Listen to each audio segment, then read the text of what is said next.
सबसे पहली खबर क्या है आप समझ गए होंगे अब तक। प्रयागराज में बमबाजी की इनसाइड स्टोरी। यूपी में काबा, चुनावी मौसम में यह गाना आपने खूब सुना होगा। बीजेपी ने इस आरोप का जवाब यूपी में बाबा गाने से दिया, लेकिन यूपी में 2 महीने से एक और तीसरे ब का शोर सुनाई दे रहा है। यह ब असल में है बमबाज। प्रयागराज के बेखौफ बमबाज जिन्होंने 42 दिन के अंदर दूसरी बार संगम नगरी को दहला दिया है।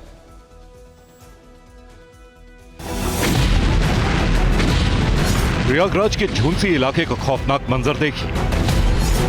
तारीख है 6 अप्रैल, समय रात के करीब 8 बजने को है। गली में एक तरफ पीली शर्ट पहने ये व्यक्ति खड़ा है, निश्चिंत सामने से आ रही आफत से बिल्कुल अनजान। और यहाँ बीच सड़क पर सफेद रंग की एक कार खड़ी है जिसकी बैकलाइट जल रही है, जिसमें लोग सवार थे।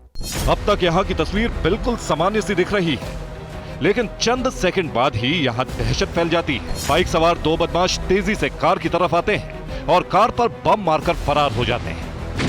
लोग कुछ समझ पाते कि चंद सेकंड बाद ही दूसरी बाइक पर सवार 2 और बदमाश तेजी से कार की तरफ आते हैं और कार पर दूसरी बार बम से हमला करके भाग जाते हैं। कहानी इतने पर ही खत्म नहीं होती है। बमबाजी की इस दिल दहलाने वाली घटना के बाद अफरा तफरी मच जाती है। कार के ठीक पीछे खड़ी स्कूटी सवार ये महिला जान बचाने के लिए तेजी से निकलने की कोशिश करती है। तभी पीली शर्ट वाला ये व्यक्ति उस महिला को बचाने के लिए दौड़कर सड़क के इस ओर आता है। सफेद रंग की कार को निकल जाने का इशारा देने लगता है। कार तेजी से भागने की कोशिश करती है कि तभी इस महिला की स्कूटी कार से टकरा जाती है। महिला कार से टकराकर जमीन पर गिर जाती है। पीली शर्ट पहने इस व्यक्ति की सूझबूझ से महिला की जान बच जाती है।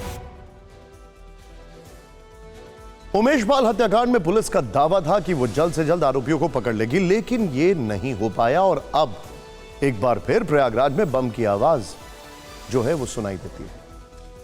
24 फरवरी को राजूपाल हत्या के मुख्य गवाह उमेश पाल का मर्डर किया गया।